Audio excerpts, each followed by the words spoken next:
मित्रांनो, जय जिजाऊ जय शिवराय. आजच्या व्हिडिओमध्ये आपण जाणून घेणार आहोत मराठा साम्राज्याचा उदय आणि छत्रपती शिवाजी महाराजांचे युग प्रवर्तक योगदान. शिवरायांनी हिंदवी स्वराज्याची स्थापना करून भारताच्या इतिहासात एक नवा अध्याय लिहिला. परंतु या यशस्वी स्वराज्य स्थापनेची पार्श्वभूमी नेमकी कशी तयार झाली, कोणत्या परिस्थितीने मराठा साम्राज्याचा पाया मजबूत झाला, या व्हिडिओमध्ये आपण या प्रश्नांची उत्तरे शोधणार आहोत. प्राध्यापक महमद देशमुख यांच्या मध्ययुगीन भारताचा इतिहास या पुस्तकातील युग प्रवर्तक शिवराज या प्रकरणातून प्रेरणा आपण घेत आहोत. आम्ही या प्रवासातील महत्त्वाच्या मुद्द्यांवर चर्चा करणार आहोत. शिवरायांच्या यशस्वी कारकिर्दीची भूमी तयार करणारे घटक म्हणजे हिंदू साम्राज्याचे पूर्वीचे प्रयत्न, संतांची धार्मिक पुनरुज्जीवनाचे कार्य, एकसंघ भाषा, जुनी ग्रामसंस्था, मोगलांचे अत्याचार आणि त्यांच्या सरदारातील दुफळे. शिवरायांच्या प्रवासात जिजामाता आणि शहाजीराजे यांचे मार्गदर्शन सुद्धा महत्त्वपूर्ण ठरले. मित्रांनो, चॅनलवर नवीन असाल तर चॅनलला सबस्क्राईब करायला विसरू नका. सुरुवात करूया आजच्या महत्त्वाच्या मुद्द्यांना. मराठा सत्तेच्या उदयाची कारणे नेमकी काय होती? दक्षिण भारतात यादवांच्या देवगिरीनंतर विजयनगरच्या हिंदू साम्राज्याचा उदय झाला. इसवी सन 1336 मध्ये विजयनगरच्या अस्तानंतर दख्खनमध्ये मराठा सत्तेची स्थापना झाली. शिवाजी महाराजांनी मराठ्यांची एकी घडवून तोरणा किल्ल्यावर स्वराज्याचे तोरण लावले. इसवी सन 1646 मध्ये हे शिवाजी महाराजांच्या स्वराज्याचे रोपटे उदयास येण्यापूर्वीच त्यासाठी उत्तम भूमी तयार झालेली होती. स्वराज्य चळवळीचे बीज लवकरच अंकुर घेऊन वर यावे म्हणून शिवाजी महाराजांशिवाय इतर गोष्टी सुद्धा कारणीभूत झाल्यात. त्याचा थोडक्यात आपण परिचय करून घेऊया. पहिला मुद्दा म्हणजे महाराष्ट्राची भौगोलिक रचना. भौगोलिक परिस्थितीचा परिणाम त्या प्रदेशातील लोकांचे जीवन, स्वभाव, प्रकृती व प्रवृत्ती यावर होत असतो. विंध्य, सातपुडा आणि नर्मदा, तापी यांच्यामुळे उत्तर भारतातील घडामोडींपासून आणि आक्रमणांपासून दक्षिण भारत हा अलिप्त असे. पश्चिमेस उत्तर दक्षिण पसरलेला सह्याद्री व अरबी समुद्र, पूर्वेस पूर्व घाट व बंगालचा उपसागर आणि दक्षिणेस हिंदी महासागर, या सगळ्यांमुळे दक्षिण भारताची रचना एखाद्या प्रचंड विशाल दुर्गासारखी झाली. असे असून शत्रूपासून उत्तम रक्षण सुद्धा झाले. सह्याद्री व अरबी समुद्र यांच्यामधील उत्तर दक्षिण लांब पट्टीला कोकण पट्टी म्हणतात. सह्याद्रीच्या पसरट शिखर प्रदेशाला घाटमाथा आणि सह्याद्रीच्या पूर्वेकडील उत्तरास प्रदेशास देश अशी नावे आहेत. सह्याद्रीच्या आडव्या उभ्या रांगांचे अनेक डोंगर असून दोन डोंगरांमधील खोऱ्याला प्रदेशाला मावळ असे नाव आहे.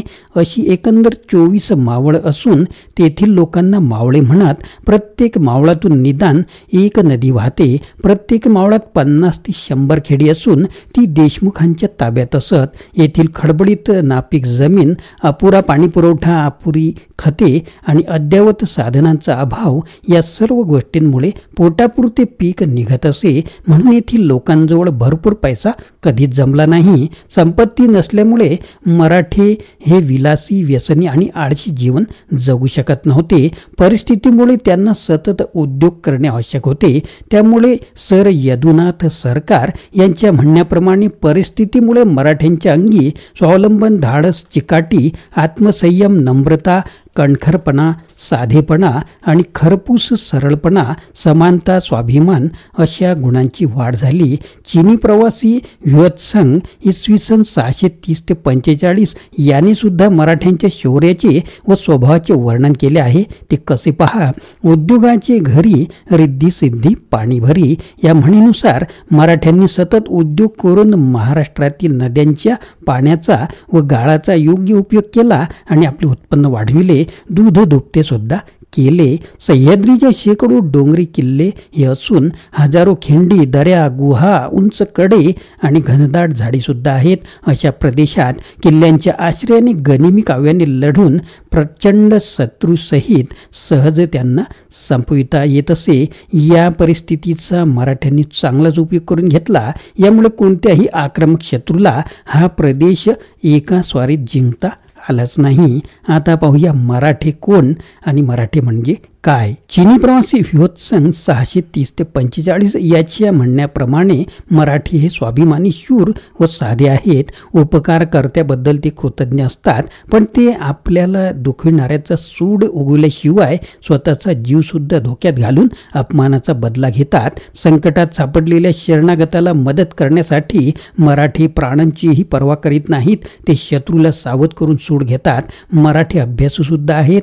मराठी सुसंस्कृत असून राज्यकारभार, राष्ट्रसेवा व समाजसेवा या बाबतीत तरबेज होते. त्यांनी देवगिरीच्या यादवांकडे उत्तम राष्ट्रसेवा केली होती. अल्लाउद्दीन खिलजीने रामचंद्र देव यादवांचा पराभव केल्यामुळे ते परतंत्र झाले, पण पुढे 40 वर्षातच त्यांची स्थिती सुधारली. बहामनी राज्यात व नंतर सुलतानशाहींच्या त्यांनी महत्त्वपूर्ण कामगिरी केली. 17व्या शतकात त्यांनी संपूर्ण एकजूट केली आणि पुढे काय झाले पहा. धार्मिक पुनरुज्जीवन म्हणजेच संतांची कामगिरी कशी होती, तर राज्यकारभार, लष्कर, वसुली वगैरे बाबतीत मराठे तरबेज होते. असे असतानाच त्यांच्या धार्मिक दृष्टिकोनास योग्य वळण देण्याचे कार्य संतांनी केले. त्या संतांची आता माहिती पाहूया. वारकरी संप्रदाय बौद्ध धर्माच्या पतनानंतर त्याची जागा भक्तिपंथाने घेतली. पुढे भक्तिपंथातही अनेक संप्रदाय उदयास आले. त्यापैकी महाराष्ट्रात वारकरी पंथ म्हणजेच भागवत धर्म अथवा विठ्ठल भक्ती इसवी सनाच्या 9व्या शतकातच उदयास आला. गहिनीनाथ, नामदेव शिंपी, जनाबाई, ज्ञानेश्वर ब्राह्मण, गोरा कुंभार, सेना न्हावी, सावता माळी, चोखा महार, नरहरी सोनार, जोगातेली, तुकाराम कुणबी व श्री गोद्यांचे महम्मद बुवा वगैरे बहुजन संतांनी निरनिराळ्या शतकात महत्त्वाची कामगिरी केली. या संतांच्या कामगिरीवर संत शिरोमणी तुकाराम महाराज यांनी कळस चढविला. पंढरपूरचे विठोबा रखुमाई त्यांचे दैवत होते. दरवर्षी पंढरीची वारी करीत असल्यामुळे त्यांना वारकरी असे नाव पडले. ह्या संतांनी ब्राह्मण पंडितांच्या दांभिकपणावर कडाडून हल्ला चढविला. त्यांची कुटील कारस्थाने उघडकीस आणली. जातीभेद, अस्पृश्यता, उच्च नीच, गरीब श्रीमंत या सर्व भेदभावांचा तिरस्कार केला. आपण सर्व ईश्वराची लेकरे आहोत आणि ईश्वराला सर्व समान आहेत अशी बंधुत्वाची व ऐक्याची शिकवण संत हेच समाजाचे खरे शिक्षक व मार्गदर्शक होते. संत शिरोमणी तुकाराम महाराजांनी कोणते कार्य केले, तर मराठ्यांची मने, मेंदू आणि मनगटे मजबूत बनविण्यात तुकाराम महाराजांनी महान कामगिरी केली. काही विद्वान तुकाराम महाराजांना शिवाजीचा गुरु मानतात. तुकाराम गुरु असो अगर नसो, परंतु तुकारामांच्या शिकवणुकीचा शिवाजी महाराजांवर परिणाम मात्र झालेला होता. तुकारामांची कीर्ती आणि कामगिरी अभंग आहे, हे त्यांच्या अभंगावरून स्पष्ट आहे. तुकाराम महाराज हे केवळ शिवाजी महाराजांचेच नव्हे तर महाराष्ट्राचे गुरु होते. तुकारामांनी आपल्या अभंग व कीर्तनाद्वारा तत्कालीन समाजातील दोष, उच्च वर्णीयांची नीतिमत्ता, अंधश्रद्धा आणि धार्मिक दांभिकता दूर करण्याचा प्रयत्न केला. तुकाराम महाराज म्हणतात, कलियुगी घरोघरी संत झाले फार, वीतभर पोटासाठी फिरती दारोदार, कथाकाळी निद्रा लागे, कामी श्वानापरी जागे, लोका सांगे ब्रह्मज्ञान, आपण कोरडे पाषाण, वाचोनी पढोनी झाले शहाणे, म्हणे आम्ही संत, परनारी देखोनी चंचल झाले यांचे चित्त, तुका म्हणे ऐसा नरा, आणि मोजून मारव्या पैजारा, जनांच्या कल्याण संतांच्या विभूती, देह कष्टविती उपकारे. तुकाराम व्यवहारी होते. ते स्वप्नाळू किंवा दांभिक नव्हते, हे त्यांच्या काही अभंगांवरून दिसून येईल. नवसे कन्या पुत्र होती, तरी का करणे लागे पती, आधी पोटोबा मग विठोबा, मुंगी आणि राव यांच्या सारख्यांची जीव, किंवा सोने आणि मोती आम्हा समान ही चित्ती. या अभंगात तुकाराम महाराजांचे समता, प्रेम व निर्लोभीपणा व्यक्त होतो. तुकारामांचा लढाऊ स्वभाव काही अभंगातून सुद्धा व्यक्त होतो. भले तर देऊ कासेची लंगोटी, नाठाळांचे पाटी सोटा मारू, मऊ मेणाहुनी आम्ही विष्णुदास, कठीण वज्रास भेदू ऐसे. तुकारामांचे असे कितीतरी आत्मसाक्षात्कारी अभंग आहेत, पण स्थलाभावी आपण ते टाळूया. तुकारामांचे अभंग महाराष्ट्रातील अशिक्षित अडाणी समाजापर्यंत पोचल्यामुळे ते नष्ट करण्याचा, बुडविण्याचा प्रयत्न होऊन सुद्धा अभंग आहेत. ज्ञानबा तुकाराम हा जयघोष महाराष्ट्रास परिचित आहे. त्याचा अर्थ ज्ञानदेव तुकाराम असा करतात, परंतु ज्ञानी विद्वान तुकाराम असाच अर्थ अधिक योग्य आहे. काही पंडित तुकारामांच्या राष्ट्रजागृतीस नावे ठेवतात. अशा तोतया पंडितांचा भर रस्त्यात मोजून माराव्या पैंजारा असे अनेकांना वाटणे स्वाभाविकच आहे. वारकरी पंथाचा पाया नामदेवांनी घातला. ज्ञानदेव नंतर आले म्हणून ज्ञानदेव तुकाराम म्हणणे चुकीचे आहे. नामदेव तुकाराम म्हणणेच योग्य आहे. वारकरी पंथात वेदांना स्थान नाही. ज्ञानेश्वरांनी रेड्याला वेद शिकविले म्हणतात, पण बहुजनांना शिकविले नाही. बहुजन समाजातील इतर संतांप्रमाणेच तुकाराम महाराज स्वतः काबाड कष्ट करून आपला चरितार्थ चालवीत. ते दारोदारी भीक मागून दुसऱ्यांच्या श्रमावर जगत नव्हते. भिक्षापात्र अवलंबीने जळो जिणे लाजीरवाणे असे ते म्हणत. ते ब्रह्मचारी राहून परनारीवर पापी नजर सुद्धा ठेवित नव्हते. त्यांच्या सभोवती दांभिक, आळशी, ऐदी, विषयी आणि कामचुकार शिष्य आणि शिष्यणींचा गराडा सुद्धा नसे. कारण ते संत होते, साधू नव्हते. आज भारतात साधुत्वाच्या नावाखाली बुवाबाजी कशी बोकाळली आहे हे आपणास बातम्यांद्वारे समजतेच. कोणीही देशद्रोही लफंगा भगवी वस्त्रे घालून दिमाखाने मिरवतो. दरवर्षी आषाढी कार्तिकी लाखो वारकरी तुकारामांसोबत पंढरीची वारी करीत असत. वारकऱ्यांचे हे पंढरीचे मेळावे म्हणजे जणू त्यांची अधिवेशनेच होती. यावेळी ते आपसातील वैर विसरत असत. पंढरीचा विठोबा महाराष्ट्राची आराध्य दैवत आहे. त्याच्यासाठी आपले वर्चस्व सर्वस्व अर्पण करण्याची या वारकरी भक्तजनांची नेहमीच इच्छा असे तयारी होती. म्हणून ह्या विठोबावर चालून आलेल्या आणि महाराष्ट्रातील मंदिरे व देवदेवता भंग करणाऱ्या मोगल आक्रमकांवर तुटून पडण्यासाठी हेच तुकारामांचे वारकरी शिवाजी महाराजांचे वारकरी बनले. मराठीत वार म्हणजे घाव, या अर्थी घाव घालवणारे बनले. अशा रीतीने टाळकरी वारकरी धारकरी झाले. तुकाराम महाराज म्हणतात, दया तिचे नाव भूतांचे पालन, अनेक निर्दालन कंटकांचे होईल तैसे बळ, फजित करावी दे खेळ, तुका म्हणे रणी, जीव देत लाभदुनी. तुकारामांनी आपल्या कीर्तन व अभंगांद्वारे शत्रूविरुद्ध मराठ्यांची मने घडविली आणि मनगटे सिद्ध केली. त्यांच्यातील भेदभाव नष्ट करून बंधुभाव निर्माण केला. तरी त्यांनी स्वतः राजकारण कधीच केले नाही. तुकाराम महाराज हे केवळ कीर्तनकारच नव्हे, तर ते कीर्तनकारांचे कीर्तनकार होते. तुकारामांनी एवढी निस्वार्थ राष्ट्रसेवा व जनजागृती, राष्ट्रजागृती दुसऱ्या कोणत्याही संतांनी केली नाही. तुकारामांचे महात्म्य व राष्ट्रसेवा सिद्ध करणारा आणखी एक पुरावा म्हणजे त्यांचा खून झाला. आपल्या काही ब्राह्मणांनी नव्हे, शूद्र ब्राह्मणांनी तुकारामास इंद्रायणी बुडून ठार मारले आणि तुकाराम सदैव वैकुंठास गेले अशी कंडी पसरवली असे अनेक विद्वान म्हणतात. ते काही असो, भारतात महात्मेही होतात आणि सनातन्यांकडून त्यांच्या खुनाचे प्रयत्नही होतात. ज्याचा प्रत्यक्ष खून अथवा तसे प्रयत्न झाले नाही तो महात्मा कसला असेच जणू वाटावे. असली पापकृत्य काही स्वार्थिक शूद्र करतात आणि त्याची कटुफळे त्या समाजातील सज्जनांच्याही नशिबी येतात. हे मात्र वाईट. आम्ही नामदेव, तुकाराम वगैरे संतांच्या उदार आणि मानवी दृष्टिकोनाप्रमाणे आपले आचार विचार ठेवले तरच आपण त्यांचे खरे अनुयायी, अन्यथा नाही. परंतु महात्म्यांची शिकवण विकृत व विपरीत करून सांगण्यातही अनेकांचा हातखंडा असतोच. आता पाहूया रामदास समर्थ यांनी नेमके काय केले. रामदास ब्राह्मण असल्यामुळे त्यांच्याविषयी असली नसली बरीच खोटी माहिती महाराष्ट्रातील बऱ्याच बोगस ब्राह्मण इतिहासकारांनी व पंडितांनी लिहून ठेवली आणि महाराष्ट्राबाहेरील लोकांनी अंधपणे ती जशीच्या तशी स्वीकारली. वास्तविक रामदास हा एक साधा गोसाई होता. तो औरंगजेबाचा हेर होता.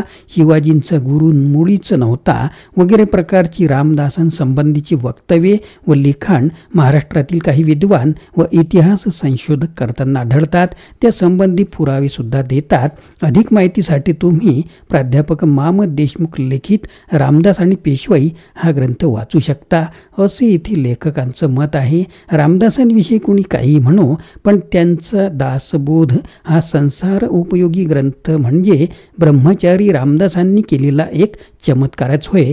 रामदास व शिवाजी महाराज यांच्या गुरु शिष्य संबंध आज कोणत्याही निपक्षपाती इतिहासकाराला मान्य नाही. पुढे न्यायमूर्ती रानडे म्हणतात, म्हणतात, हे महाराष्ट्रातील धार्मिक पुनरुज्जीवन हे बहुजन समाजातील लोकांची कामगिरी होय, उच्चवर्गीयांची नव्हे. त्यांच्या बुडाशी समाजाच्या खालच्या स्तरातील संत, द्रष्टे, कवी आणि तत्त्वज्ञ होते. एकच भाषा व वाङ्मय मराठी ही सर्व मराठ्यांची मातृभाषा असल्यामुळे नामदेवांपासून तुकारामांपर्यंत सर्व संतांनी मराठीला उत्तेजन दिले. ओवी, अभंग, श्लोक, आर्या हे सर्वच काव्यरचना करून राष्ट्रजागृती केली. सर जदुनाथ सरकार म्हणतात की भाषा, धर्म, पंथ वगैरे एकी शिवाजीने केलेल्या राजकीय एकीच्या अगोदरच झाली होती.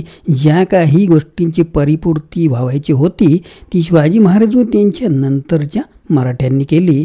जुन्या ग्रामसंस्था महाराष्ट्रात जुन्या ग्रामसंस्था पूर्ववत सुव्यवस्थित चालू होत्या. त्यांचा स्वराज्य स्थापनेच्या कामी मराठ्यांना फारच उपयोग झाला. दक्षिणेत हिंदू प्रभाव तर दक्षिण भारतात मुसलमानांपेक्षा हिंदूंचाच प्रभाव अधिक होता. मुसलमान राज्यकर्ते असले तरी स्थानिक प्रमुख हे देशमुख, पाटील हिंदूच असत. मोगलांचे परावलंबित्व कसे होते तर महाराष्ट्रात मोगल सत्ता स्थायी झाली नव्हती. प्रशासन, महसूल वसुली, जमा खर्च, लष्कर वगैरे बाबतीत मोगलांची मराठ्यांपासून अडतच होते.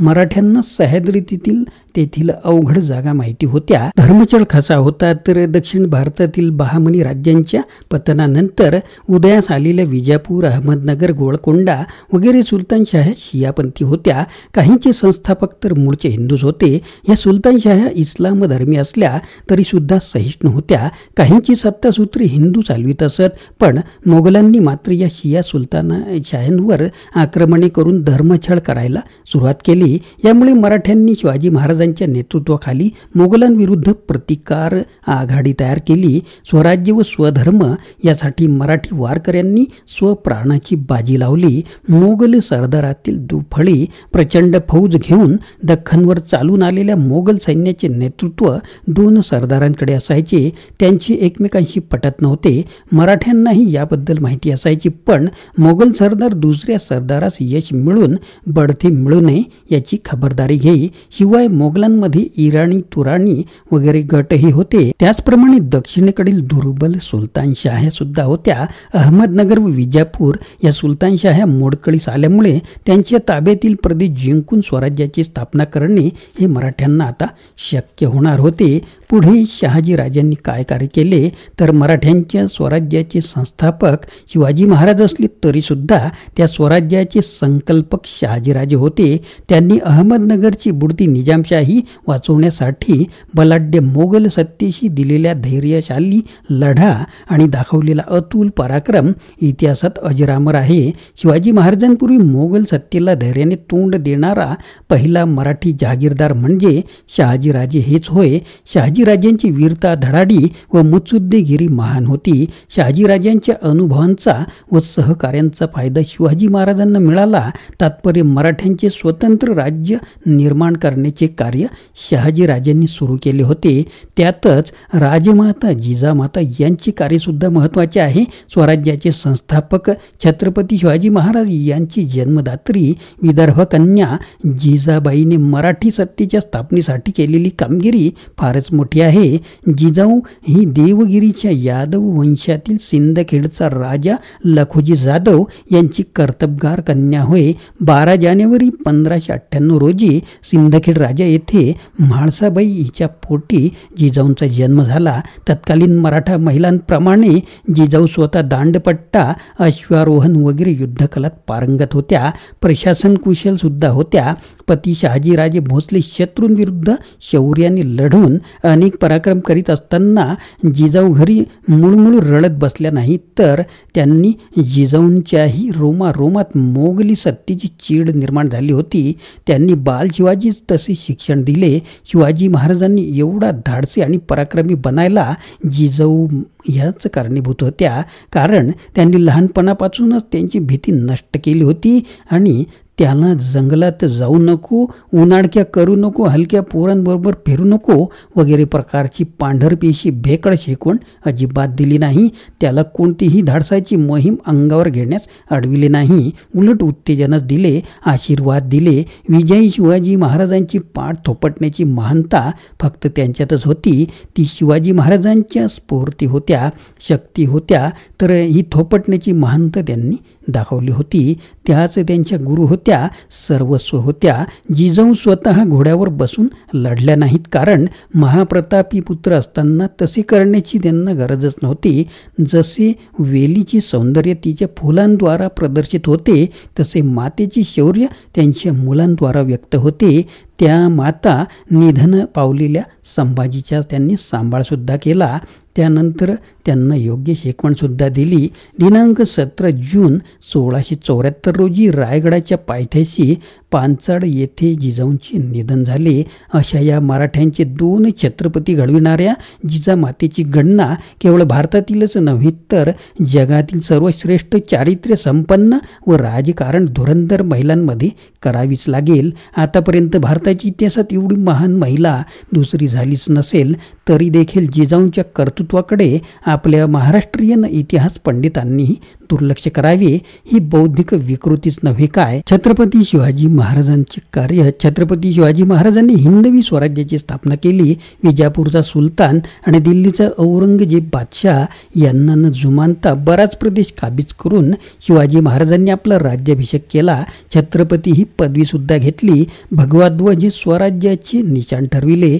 मित्रांनो, या पुढील व्हिडिओ आपण पाहणार आहोत शिवाजी महाराजांचा पूर्वजांचा इतिहास आणि पूर्व इतिहास. तो पाहायला विसरू नका आणि चॅनलला सबस्क्राईब करून ठेवा. तर मित्रांनो, छत्रपती शिवाजी महाराजांनी हिंदवी स्वराज्याच्या स्थापनेच्या माध्यमातून एका नव्या युगाची सुरुवात केली. त्यांनी आपल्या असामान्य नेतृत्वातून केवळ स्वराज्यच नव्हे तर स्वाभिमानाचे बीज जनमानसात रोवले. संतांच्या विचारांचे अधिष्ठान, मातृश्री जिजाऊंच्या संस्कारांचा ठेवा आणि शहाजी महाराजांचे मार्गदर्शन या साऱ्यांनी शिवरायांच्या स्वराज्य स्थापनेची एक पार्श्वभूमी तयार केली.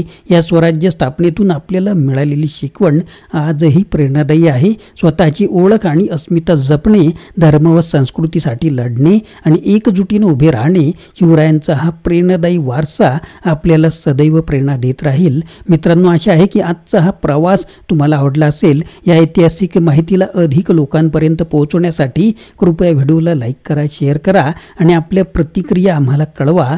चला, पुढील भागात पुन्हा भेटूया एका नव्या विषयासोबत. जय जिजाऊ, जय शिवराय, जय महाराष्ट्र.